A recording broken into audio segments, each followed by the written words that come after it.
Hello বন্ধুরা, good morning. কিছুদিন আগে নাগাল্যান্ডের এক ইনস্টাগ্রাম সেটারের থেকে আমি বেশ কিছু সাকুলেন্ট গাছ অর্ডার করেছিলাম। সেই গাছগুলোই কিভাবে এসছে তোমাদের সামনে আনবক্স করে দেখাচ্ছি। কি গাছ কিনেছি, কেমন কি দাম পড়েছে, শিপিং চার্জ কত পড়েছে, সব কিছুই তোমাদের সঙ্গে শেয়ার করব। আর ইনস্টাগ্রাম পেজের লিঙ্ক আমি ডেসক্রিপশন বক্স আর কমেন্ট সেকশনে মেনশন করে দিয়েছি। তোমরা ওই পেজে গেলেই সমস্ত গাছের কালেকশান দেখতে পাবে, তার সঙ্গে দামও মোটামুটি সব গাছেরই মেনশন করা থাকে, তাই কিনতে খুবই সুবিধা হয়। আর শিপিং চার্জ তো তোমরা জানোই, ওজনের ওপর নির্ভর করে, লোকেশনের ওপর নির্ভর করে। তোমরা কতগুলো গাছ কিনছো সেটা অনুযায়ী ওয়েট হবে, তার ওপর নির্ভর করবে। আমি যে গাছগুলো কিনেছি সব মিলিয়ে মোটামুটি ওয়েট হয়েছে 1 কেজি 800 গ্রাম মতো, আর আমার শিপিং চার্জ পড়েছে 430 টাকা। তোমরা ওনাদের ইনস্টাগ্রাম পেজ থেকেই ওনাদের হোয়াটসঅ্যাপ নাম্বার, ইমেল আইডি সব কিছুই পেয়ে যাবে। যেমন ইচ্ছা সেরকমভাবেই তোমরা ওনাদের কন্ট্যাক্ট করে নিতে পারো। আমি আগেও একবার কিনেছিলাম, সেই ভিডিও আমার চ্যানেলে আছে। খুব ভালো গাছগুলো পেয়েছিলাম বলেই এবছর আরও একবার কিনলাম। সেই ভিডিওটার লিঙ্কও আমি ডেসক্রিপশান বক্সে দিয়ে দেব। প্রথমেই আমি একটা বিশাল বড় মাদার প্ল্যান্ট অর্ডার করেছিলাম। এই ভ্যারাইটিটাই আনবক্স করে দেখাচ্ছি, তাই জন্য প্রত্যেকটা গাছই সিমিলার লাগছে তোমাদের। এগুলো কিন্তু পুরোটাই একটা গাছেরই অংশ ছিল। এই ভ্যারাইটিটার নাম হচ্ছে গ্র্যাপ্টোভেরিয়া টিটুবান্স। পুরো গাছটার দাম পড়েছে 350 টাকা। এবার এটার অনেকগুলো ডাল ছিল, ছোট ছোট পাপস ছিল, সব মিলিয়েই 350 টাকা পড়েছে। প্যাকেজিং খুবই ভালো, প্রত্যেকটা গাছ আলাদা আলাদা টিস্যু পেপারে সুন্দর করে মুড়ে পাঠানো হয়েছে। বক্সের মধ্যে বাবল র্যাপ দিয়ে যতটা সাবধানে পাঠানো যায় সেটাই চেষ্টা করা হয়েছে।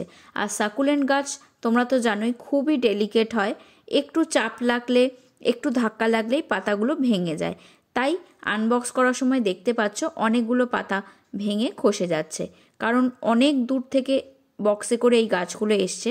প্রথমেই তো টপ থেকে তুলে বেয়ার রুট করে তারপর পাঠানো হয়, কারণ টপ সমেত এই গাছগুলো পাঠানো কখনোই সম্ভব নয়, আর তাতে গাছগুলো নষ্টও হয়ে যেতে পারে, গোড়া পচে যেতে পারে।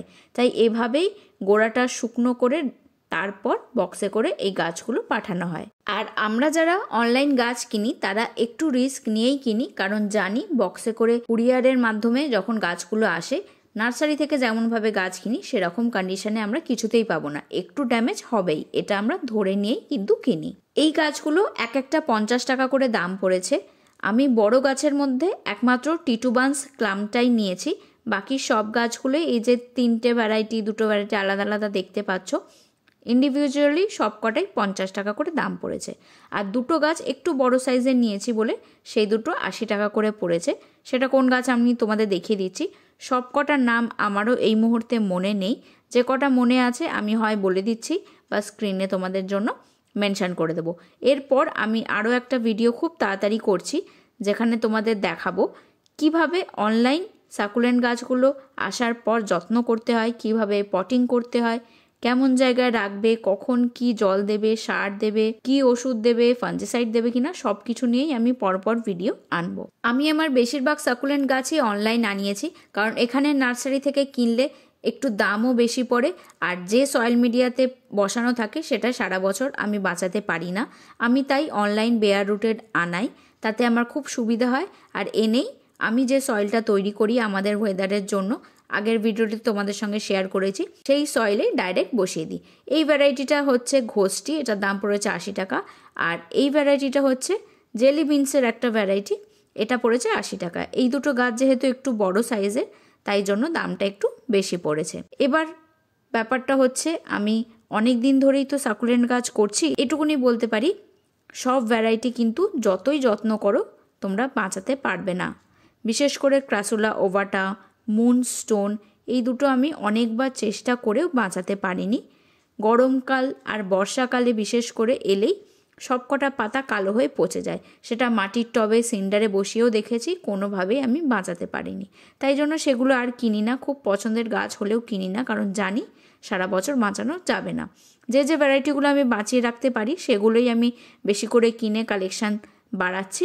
আর মাঝে মাঝে নতুন নতুন কিছু ভ্যারাইটি কিনি, কারণ পরীক্ষা করে দেখি যে সেগুলো সারভাইভ করছে কিনা। কারণ আমি নিজেই প্রত্যেকটা গাছ কিনে ট্রাই করে দেখেছি, যেগুলো বাঁচে সেগুলোই আমি বাকিদের সাজেস্ট করি যে এই ভ্যারাইটিগুলো করো, অন্তত শুরু করার সময় এইগুলো দিয়ে শুরু করো, তাহলে তোমরা বাঁচাতে পারবে।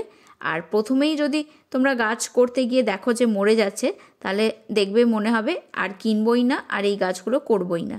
তাই জন্যই সহজ সহজ ভ্যারাইটিগুলো দিয়ে শুরু করলে আস্তে আস্তে তোমরাও শিখবে কীভাবে কোথায় রাখলে গাছগুলো ভালো থাকছে। তখন তোমরা নিজেরাও কনফিডেন্স পাবে গাছগুলো করার। টিটোবান্স মাদার প্ল্যান্টার আমি কাটিং করে নিয়েছি। কাটিংগুলো 2 দিনের জন্য শোকাতে দিয়েছি। ডালগুলো ড্রাই হয়ে গেলেই আমি সিন্ডারে বসিয়ে দেবো।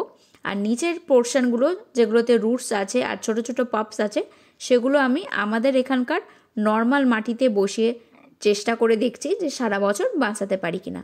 কাটিংগুলো থেকে মোটামুটি 12 থেকে 15 দিনের মধ্যে রুটস চলে আসবে, আমি জানি ওগুলো বেঁচে যাবে। কিন্তু আমাদের নর্মাল সয়েলে চেষ্টা করছি এগুলোকে বাঁচানোর, তাতে আমারও একটা ট্রাই করা হয়ে যাবে যে সারা বছর বাঁচাতে পারছি কিনা এই ভ্যারাইটিটাকে। কারণ এইটা আমি আগে কিনিনি, অনেক ভিডিও দেখেছি এটা বেশ হার্ডি ভ্যারাইটি, সেই জন্যই কিনে ট্রাই করছি। প্রত্যেকটা গাছ আমি খুব সুন্দরভাবে পটিং করে দিয়েছি। কিছু টবে মাঝে ফাঁকা জায়গা ছিল, সেখানেও 1-2 করে নতুন গাছ বসিয়ে দিয়েছি। এই গাছগুলোর রেগুলার আমি আপডেটস আমার চ্যানেলে দিতে থাকবো, সেগুলো দেখতে হলে অবশ্যই আমার চ্যানেলের সাথে থাকতে হবে। আজকের ভিডিওটা এখানেই শেষ করছি, পরের ভিডিওতে খুব তাড়াতাড়ি দেখা হবে।